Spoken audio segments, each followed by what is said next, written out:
Obrigado por nos acompanhar nesta transmissão do culto a Deus na Primeira Igreja Batista do Pará. Somos uma igreja que expõe a palavra de Deus e cremos que a Bíblia é inerrante, infalível e suficiente para nos tornar mais parecidos com Jesus. Queremos te encorajar a estar conosco em nossos cultos presenciais aos domingos, às quartas e aos sábados. Assim, poderemos celebrar juntos o Deus vivo e aprendermos mais as verdades de sua palavra. Se você tomou alguma decisão, entre em contato conosco através do nosso site e das redes sociais. Queremos orar por você e ajudá-lo na sua caminhada com Cristo. Que Deus te abençoe copiosamente em nome de Jesus. Amém. Boa noite a todos. Amém. Meus irmãos, vamos abrir a nossa Bíblia ali em 1 Tessalonicenses capítulo 2. Hoje vamos examinar os versículos 7 a 9, onde Paulo, ao escrever aos Tessalonicenses, não apenas os instrui, mas também abre seu coração, revelando a natureza do verdadeiro ministério. Ele demonstra que o serviço cristão é marcado por amor sacrificial, trabalho duro e um profundo senso de paternidade espiritual, tá bom? Nós vamos ler então 1 Tessalonicenses capítulo 2, versículos 5 e 9. Na verdade, a gente vai dar essa noite uma ênfase, mas o tema é amor e cuidado. A gente vai falar um pouquinho mais do cuidado, porque o apóstolo Paulo, ele transitou numa área muito delicada, e nesses 3 versículos ele vai citar isso. E na próxima semana tem a parte 2, que a gente vai tratar, sim, do amor e também do cuidado dele para com esses irmãos lá de Tessalônica, a forma como ele reagiu para que esse ministério fosse consolidado.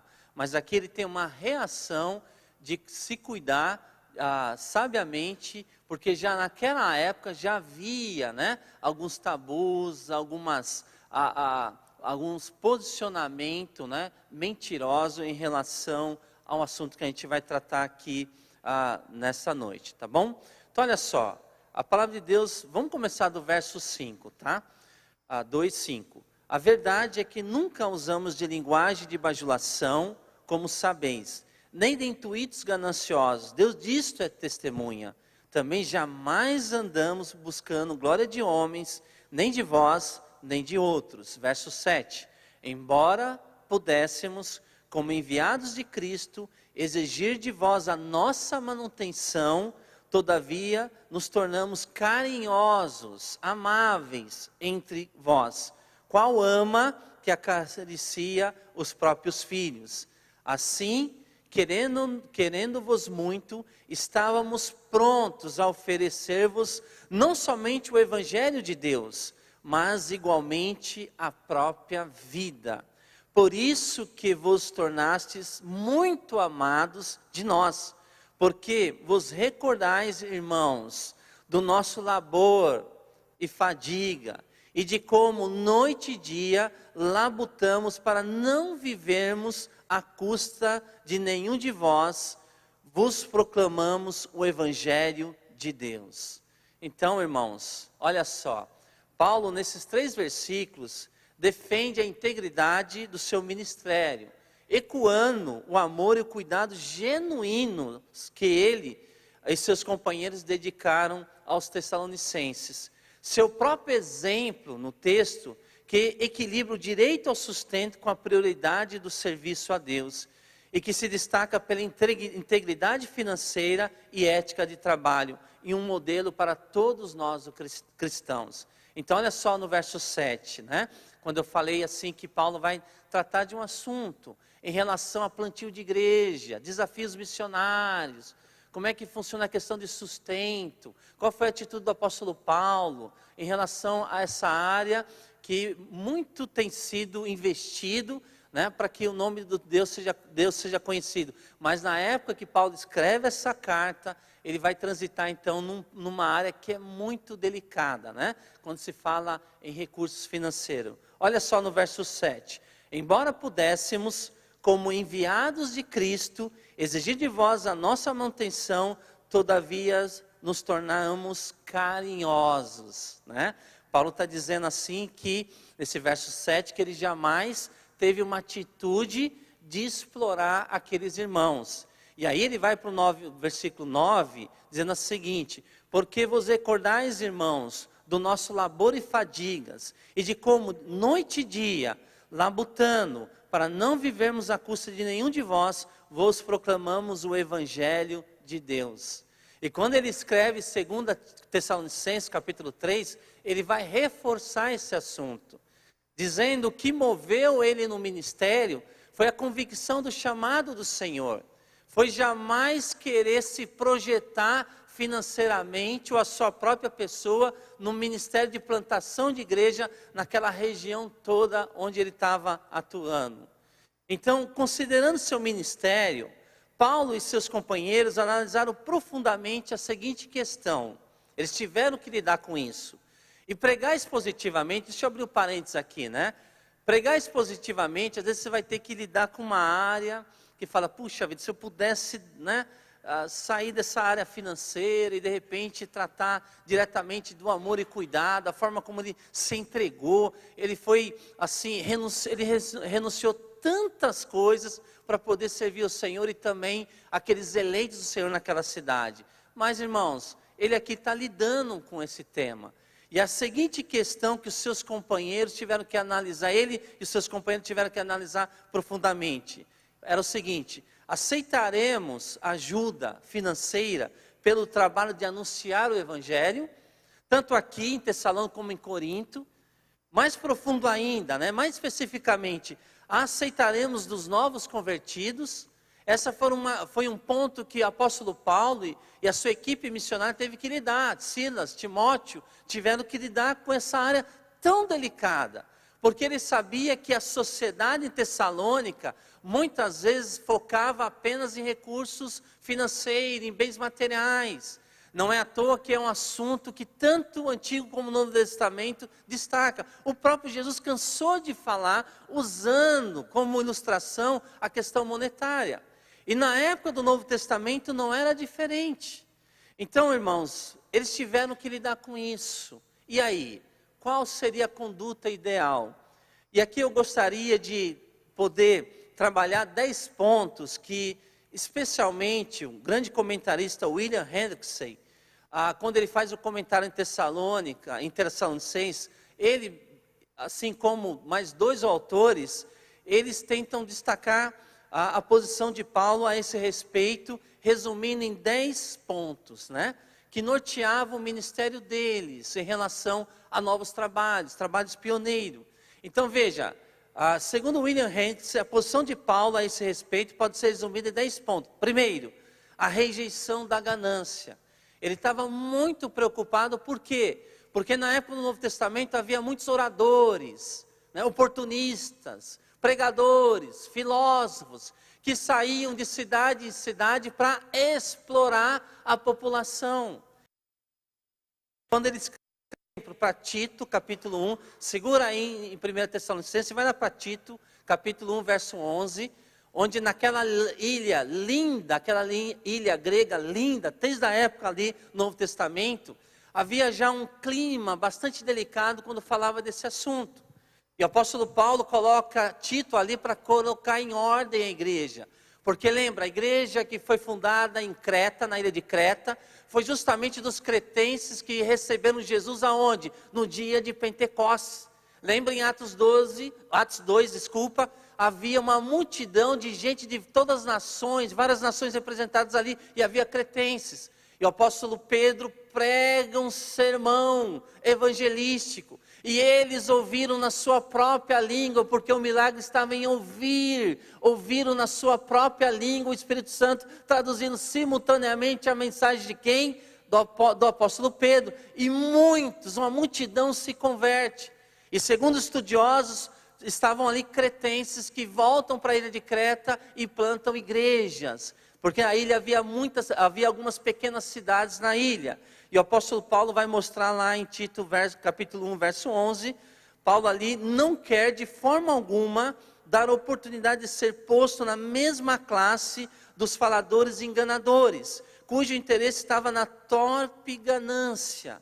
Então o apóstolo Paulo mostra claramente para Tito, toma cuidado, Porque se o seu coração se inclinar para bens materiais, para recurso financeiro, você querer fechar negócio só porque, né, o retorno financeiro vai ser maior, toma cuidado, porque o coração é enganoso e as riquezas tendem a nos dar um senso errado de segurança. E Paulo falou assim, esse é um tipo de atitude de muita gente que não segue a verdadeira fé, especialmente esses faladores e enganadores. Então, é o primeiro aqui, né? A posição de Paulo a esse respeito pode ser resumida em 10 pontos. Primeiro, rejeição da ganância. Não combina para quem tem Jesus no coração. Inclusive, quando o apóstolo Paulo escreve em 2 Coríntios capítulo 2, versículo 17a, ele fala o seguinte, porque nós não estamos como tantos outros, mercadejando, ou seja, visando algum lucro à palavra de Deus. Ele lembra aos irmãos de Corinto, quando ele escreve, irmãos, não estamos mercadejando. O evangelho não é um balcão de negócio, longe de nós. E vocês nos conhecem, sabem disso, irmãos, quando Paulo escreve ali para a igreja de Corinto. Então, o apóstolo Paulo mostra que existe, né, o perigo, muitas vezes, de ser ganancioso. E todo cristão pode cair nesse erro. Então ele fala da necessidade de rejeitar. Segunda verdade com relação à plantação de igreja, sustento financeiro e tudo mais. Paulo vai mostrar sustento. Olha lá em 1 Coríntios capítulo 9. 1 Coríntios capítulo 9. Paulo enfaticamente, né, ele defende o direito de receber sustento da igreja pelo trabalho espiritual, inclusive dos novos convertidos. Mas olha só a sensibilidade dele ao lidar com esse assunto. 1 Coríntios capítulo 9, verso 3, né? Ele vai dizer o seguinte, essa é a minha defesa diante daqueles que me julgam. Verso 4, não temos nós o direito de comer e beber? Verso 6, ou será que só eu e Barnabé não temos direito de receber sustento sem trabalhar? Verso 11, se entre vocês semeamos coisas espirituais, seria demais colhermos de vocês coisas materiais? Verso 12, se outros têm direito de ser sustentados por vocês, não temos nós ainda mais, mas nós nunca usamos desse direito. Verso 14, da mesma forma, o Senhor ordenou àqueles que pregam o Evangelho, que vivam do Evangelho. Paulo escrevendo para essa igreja. É interessante que aí há uma concordância de todos os estudiosos que a igreja de Corinto nunca sustentou financeiramente o ministério de Paulo e da sua equipe ministerial. Ele passou 1 ano e meio, porque ele sabia que era uma sociedade contaminada, narcisista, hedonista, materialista. E para que o evangelho não fosse de repente mal entendido, ele rejeitou um direito que ele tinha. E ele olha para aqueles irmãos e ele fala claramente, quem prega o evangelho, biblicamente, deveria ter um direito adequado a um sustento aceitável. Então veja, meus irmãos, né, essa questão do direito ao sustento. Paulo defende o direito de receber sustento financeiro da igreja pelo trabalho espiritual, inclusive dos novos convertidos. E aí nós vamos ver que, né, no ponto 3, entretanto, em relação a esse grupo, né, ou seja, de pessoas lá em Tessalônica, dos novos convertidos, ele decidiu não valer-se de tal direito. Olha lá o verso 15, nesse mesmo capítulo 9. Mas eu não tenho usado de nenhum desses direitos. Não estou escrevendo na esperança de que vocês façam isso por mim. Prefiro morrer a permitir que alguém me prive dessa minha glória. Ou seja, de fuxico, né, de fake news. Ele vai dizer assim, olha, nós trabalhamos arduamente entre vocês. Inclusive, teve momentos que Paulo teve que fazer tendas para bancar o seu ministério. E aí nessa parte final do versículo 15, prefiro morrer a permitir que alguém me prive dessa minha glória. É uma afirmação de alegria e não de orgulho propriamente dito. John MacArthur vai dizer que Paulo está genuinamente feliz pelo privilégio de servir ao Senhor e não queria que o sustento material o privasse dessa alegria. Poxa vida, eu mesmo estou investindo o meu próprio bolso no ministério que Deus deu condições. Eu não fui pesado a ninguém nessa cidade, e vocês sabem muito bem disso. A tal ponto que ele vai mostrar, né, sobre essas 10 observações de William Hendrickson, da integridade financeira. Lá em Atos capítulo 20, versículo 33, quando ele, né, chama os presbíteros de Éfeso, naquela despedida tão emocionante dele, ele vai dizer o seguinte no versículo 23 de Atos 20. Paulo agora, versículo 33, Paulo agora poderá dizer com relação à integridade financeira: não cobicei ouro, nem prata, nem vestuário de ninguém. Olha que declaração impressionante. Essa declaração pública reforça a integridade do apóstolo Paulo na área da moralidade, na área financeira e de tantas outras áreas. Quão diferente é de muitos chamados pregadores do evangelho aí fora. E o apóstolo Paulo, ele se afasta desse tipo de comportamento. E ele também vai mostrar então essa questão de integridade financeira, era o que norteava o seu ministério. Ele vai mostrar também que muitas vezes ele aceitou o sustento de outras igrejas, né? Deus às vezes levantava algumas outras comunidades para ajudar na tarefa de semear o evangelho numa região tão vasta como a região, especialmente ali da Europa. Olha só em 2 Coríntios 11, versículo 8 e 9. Vai lá, mais uma verdade aqui, né? Paulo também, né, ele não se opôs e muitas vezes aceitou sustento de outras igrejas. Em 2 Coríntios capítulo 11, versículo 8 a 9. Em algumas ocasiões, Paulo aceitou sustento de igrejas estabelecidas, enquanto trabalhava em novos campos missionários, né? Diz assim, 2 Coríntios 11, verso 8. Despojei outras igrejas, recebendo delas sustento, a fim de servi-los. Paulo dizendo, se o ministério está caminhando numa cidade tão importante de Corinto, além de Deus muitas vezes providenciar que a gente sustentasse pelas próprias mãos, mas diante de demandas tão grandes, Deus levantou o quê? Outras igrejas, né? Ele vai dizer da Macedônia, olha lá o verso 9, quando estive entre vocês e passei por alguma necessidade, não fui um peso para ninguém, pois os irmãos, quando vieram da Macedônia, supriram aquilo de que eu necessitava. Fiz tudo para não ser pesado a vocês e continuarei a agir assim. Paulo relembrando eles a necessidade de transparência. E ele vai mostrar claramente, olha, se existe algo que vocês podem me acusar, nunca vai ser nessa área tão delicada, né, para aqueles irmãos ali de Tessalônica. Desculpa, dos irmãos ali da cidade de Corinto. Despojei outras igrejas, recebendo delas sustento, a fim de servi-los. Olha a parceria aqui, sustento de outras igrejas, como é importante. Como é importante. Eu louvo a Deus para a nossa igreja, né? Os irmãos investindo, nós temos tantas frentes, como agora orando pelo missionário lá no sudeste da Ásia, né? O Heitor e a sua esposa, né? Numa região tão conturbada. E graças a Deus, né, vem uma parte do sustento daqui, a igreja nossa fazendo parceria com missionários, com organizações missionárias, para que o nome do Senhor Jesus seja conhecida. Então são igrejas investindo. E nós vamos ver também uma outra verdade aqui, aceitação de ofertas, né? Olha só Filipenses 4, versículo número 14.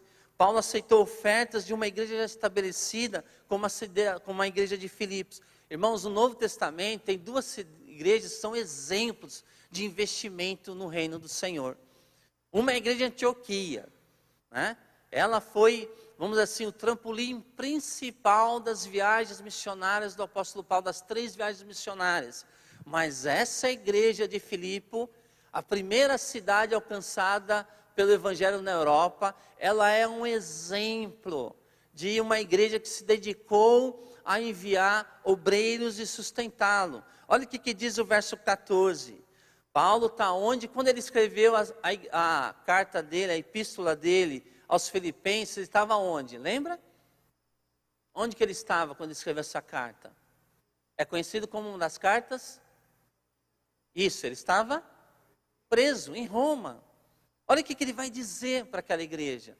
Aliás, é uma carta fantástica, né? Uma epístola para aquela região lá de Filipe. E Paulo aqui em nenhum momento demonstra mau humor, nenhum momento ele está tóxico.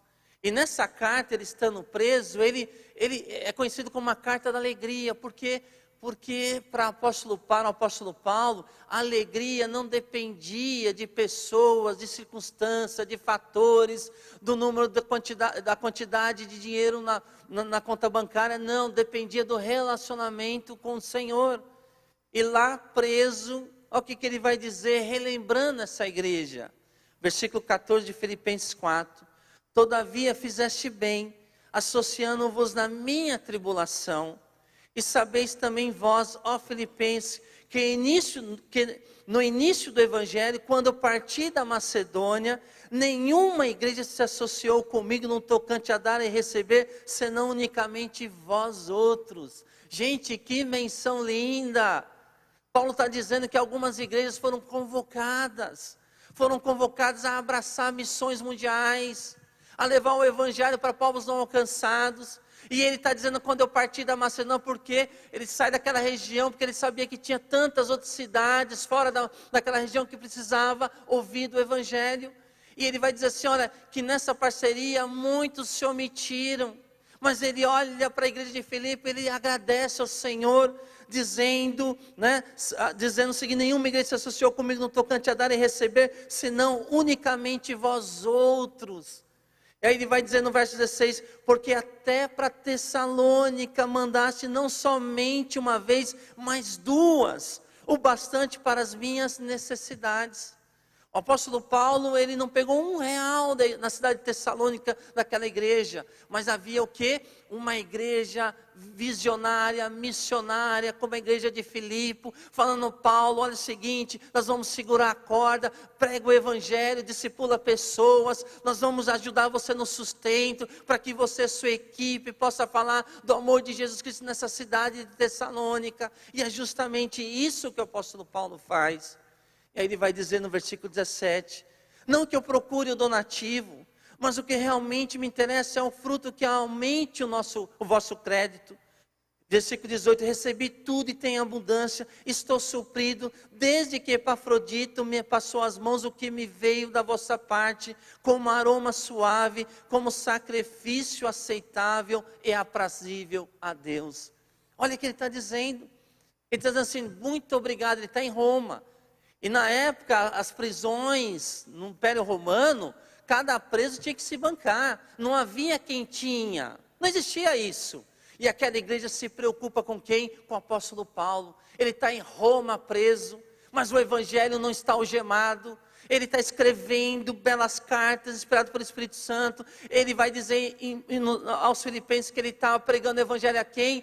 Aos próprios guardas, aos seus carcereiros, aqueles soldados do Império Romano, falando do amor de Jesus Cristo.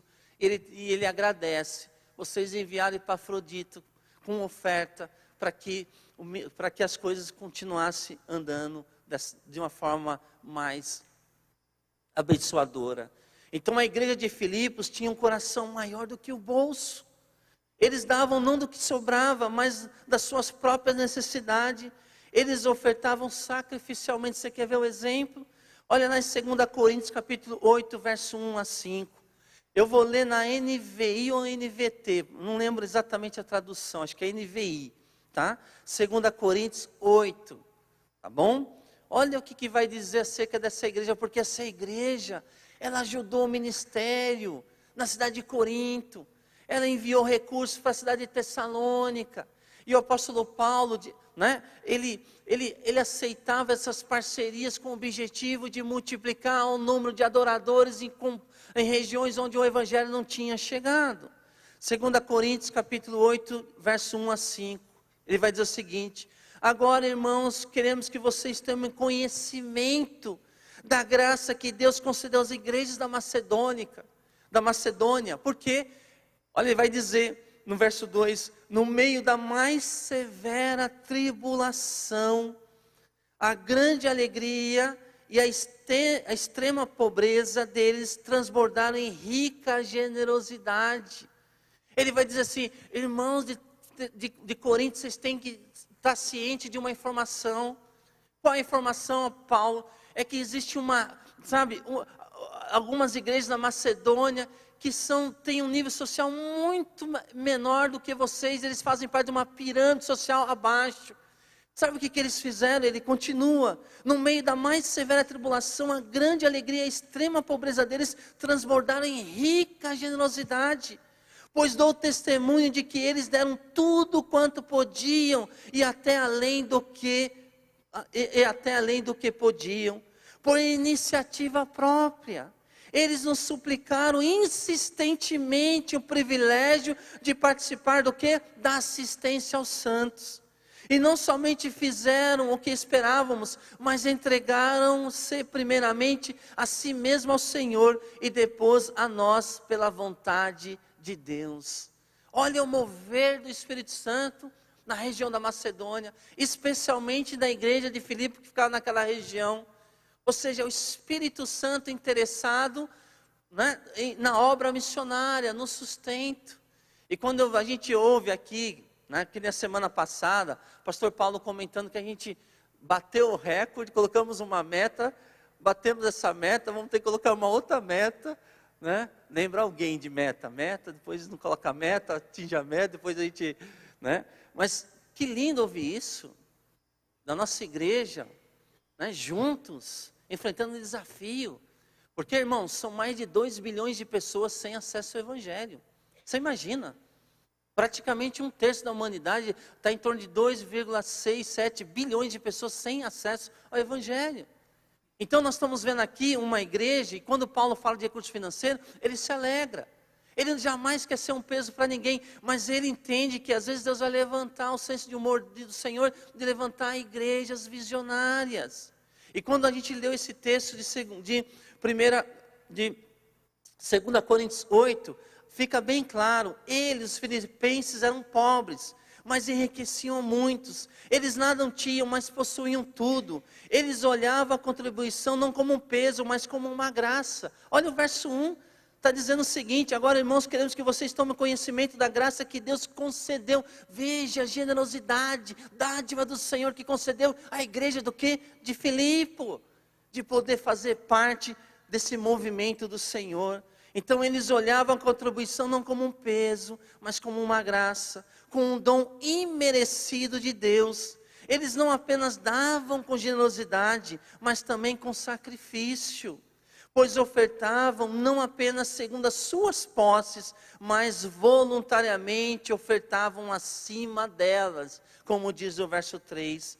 Eles ofertavam não apenas para Paulo, o plantador da igreja, mas também para irmãos pobres que eles jamais tinham visto.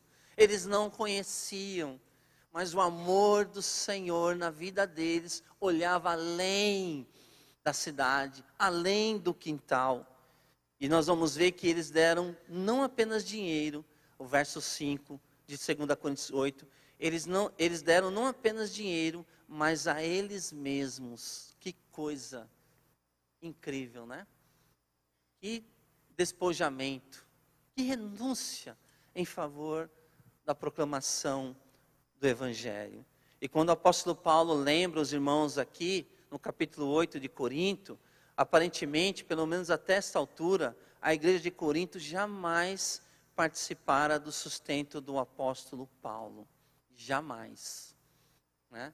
Tiveram o privilégio de poder cultuar em adoração a Deus, servindo através dos seus recursos financeiros. Então, olhando aqui, eu lembro uma cena que aconteceu nesse seminário. Nós temos muitos desafios, como nós temos aí um número elevado de alunos, cresceu muito o número de alunos morando dentro do seminário nosso, e nós precisamos arranjar ministério de final de semana para eles. Principalmente chamado Ministério Transcultural. 60 alunos que vão para comunidades ribeirinhas, quilombolas e assim por diante. E desses 60 alunos, 30 alunos vão para comunidades que disseram o seguinte: nós gostaríamos muito de receber seminaristas, para poder nos ajudar, porque faz tempo que não tem pastor, faz tempo que não tem ninguém para dar EBD, para dirigir um louvor. E diante dessa realidade, eles nos disseram assim: nós não temos condições, e algumas comunidades disseram: nós não temos condições nem de bancar a alimentação, muito menos o transporte. E nós compartilhamos isso na capela, faz 2 domingos atrás, à noite. Compartilhamos, porque já aconteceu da gente levantar entre a equipe de missionários e jamais envolvermos os alunos nisso. Vamos levantar entre nós, vamos levantar uma oferta de amor. É importante que o aluno comece a praticar o ministério no final de semana. Sim, é muito importante. Em contextos diferentes, sim, em contextos diferentes. E nós conseguimos levantar uma oferta, há 2, 3 anos atrás que a gente precisou, conseguimos. Só que esse ano era muito maior. E nós falamos assim, um dos nossos missionários, talvez o mais antigo, alguns de vocês conhecem o Sérgio, falou assim: nós precisamos passar visão para os alunos. Eles querem um ministério, querem ser missionário. Uma coisa que o missionário não pode ser: preguiçoso e não generoso. E quem sabe eles já podem, mesmo eles, alguns que podem investir no ministério. E nós fomos na frente, no domingo à noite, último dia do retiro inicial nosso, e nós colocamos isso para os alunos. A capela estava cheia, quase aí 156 alunos, e compartilhamos. Olha, é voluntário, ninguém é obrigado. Mas se você sentir de abrir mão de uma pizza no mês, talvez você não vai tomar Coca-Cola essa semana, você vai poder contribuir com a passagem de ônibus, com uma van, de passar a embarcação, pegar a rabeta, né? Irmãos, foi uma coisa que a gente não esperava. E deixamos bem claro, ninguém é obrigado. Por favor, nem equipe de missionários e nem alunos. Irmãos, na hora do louvor, que cena linda. Eu fiquei emocionado, vários ficaram emocionados. Vários alunos, vários. Nós levantamos naquela noite, no ano, são 4 meses por semestre de estágio de final de semana. Então, 8 meses, nós levantamos aquilo que a gente precisava, 48 mil reais. E a maioria foi do quê? Dos alunos. Eu posso dar 25 reais por mês. Eu posso dar 100. Eu posso dar 150. Eu posso dar 200. Não é lindo ver o mover do Senhor agindo? Porque acreditar é investir. E a igreja de Filipe, ela tinha essa pegada. Ela acreditava, ela investia. Investia de tal forma que o apóstolo Paulo menciona isso.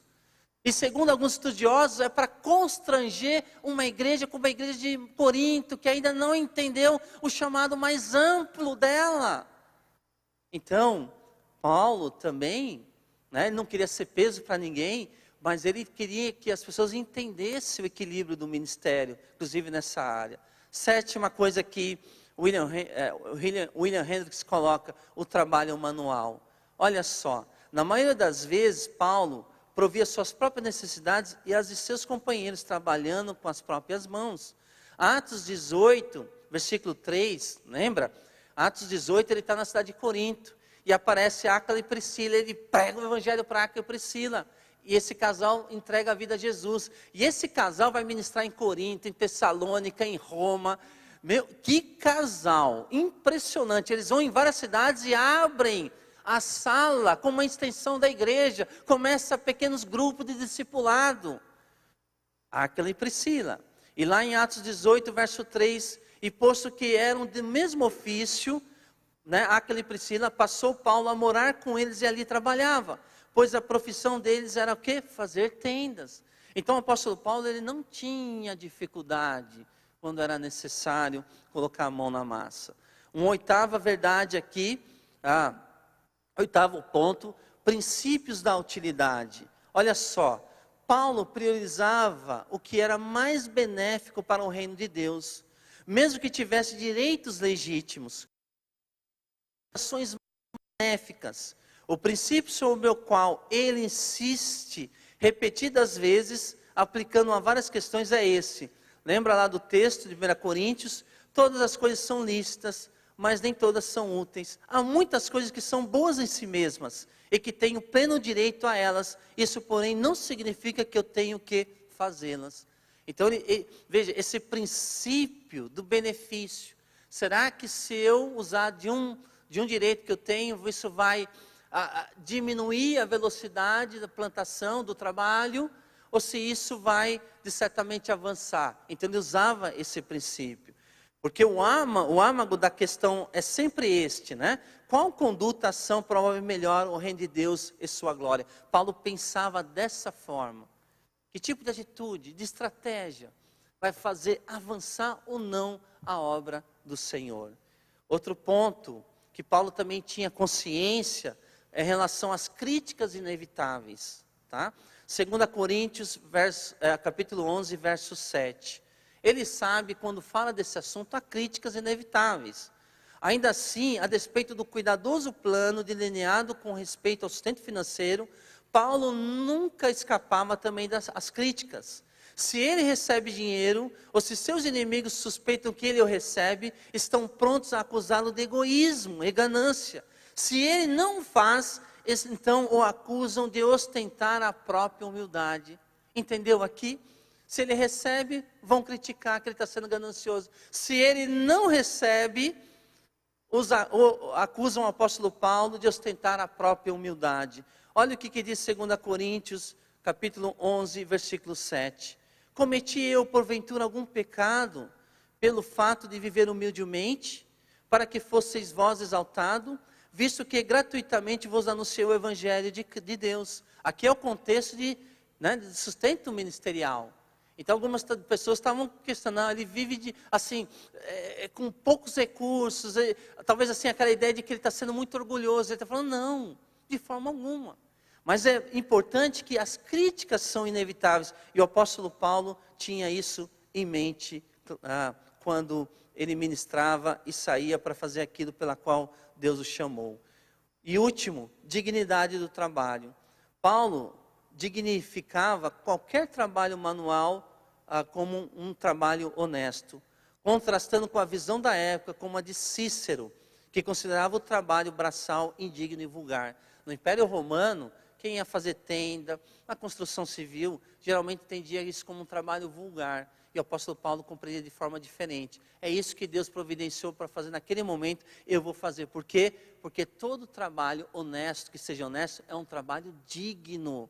É um trabalho digno, batendo de frente, né, com a visão filosófica, especialmente do Império Grego e Romano. Inclusive, ele vai dizer em Efésios 4, 28. Olha o que ele diz ali, Efésios 4, 28. Aquele que furtava, não furte mais.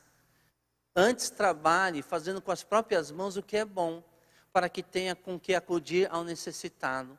Paulo está falando aqui em Efésios 4, a característica de uma pessoa regenerada. Ela não vai pegar aquilo que não lhe pertence. Então, assim, Paulo fala assim, não, o furto não combina com quem tem Jesus. Está passando necessidade, dobra o seu joelho e clama. Por quê? Porque o Deus que nós servimos é um Deus que abre portas. Inclusive, Paulo está dizendo para a igreja de Éfeso, vai abrir portas, que ele vai trabalhar e não apenas vai sustentar a si e a sua família, mas ele vai ter condições financeiras de ajudar aqueles que necessitam. Olha a pegada do evangelho aqui. E Paulo sabia disso. O trabalho manual também é uma bênção nas mãos do Senhor. Então, queridos, os princípios básicos a respeito disso, Paulo coloca de tal forma para buscar esse equilíbrio que é tão importante. E, como disse um missionário no passado, o grande Hudson Taylor, que foi missionário lá na China, ele diz o seguinte: a obra de Deus, feita segundo a vontade de Deus, jamais terá falta dos recursos de Deus. Isso é muito claro. E o apóstolo Paulo experimentou. O Novo Testamento está cheio de experiência de Deus suprindo, né, a sua obra, usando os recursos dele para surpreender o seu povo. E para encerrar, eu queria que a gente pensasse numa frase do Ronaldo Lidório. Porque quando a gente fala da obra missionária, e Paulo aqui está envolvido o quê? Numa obra missionária. Plantação de igreja, alcançar povos não alcançados. E Ronaldo Lidório nos lembra de uma verdade aqui, quando a gente fala sobre fazer a obra do Senhor, sobre nós evangelizarmos, sobre nós sermos luz e sal num mundo tão hostil como o nosso. Olha o que ele vai dizer. O que segura um missionário no campo não são projetos, sustento financeiro, equipes ou igrejas mantenedoras, enviadoras, mas sim a profunda, intransferível e inconfundível convicção que Deus o chamou. Percebe? É o que sustenta, o que mantém um missionário ali. Porque muitas vezes essas coisas podem faltar, sustento, o projeto de repente não está dando certo, de repente a equipe se fragmentou, talvez a igreja enviadora não está dando mais aquela assistência. E ele lembra, Ronaldo Lidório, que segura o missionário é justamente isso, a profunda, intransferível e inconfundível convicção que Deus o chamou. E teve momentos que o apóstolo Paulo percebeu isso, tanto ele como os demais missionários do Novo Testamento, sofreram todo tipo de embates, de lutas e mais lutas, mas eles permaneceram naquele local, porque era ali que Deus tinha plantado eles, nem que for por 1 ano, 3 anos, 5 anos, como o apóstolo Paulo ficou em Éfeso, assim por diante, essa inconfundível convicção que Deus o chamou para estar ali naquele momento. Amém? Que Deus nos ajude nesse desafio de entender também o nosso chamado e também de nós apoiarmos, né? E sermos como igrejas da Macedônia, especialmente a igreja de Filipe. Amém. Deus abençoe, meus irmãos.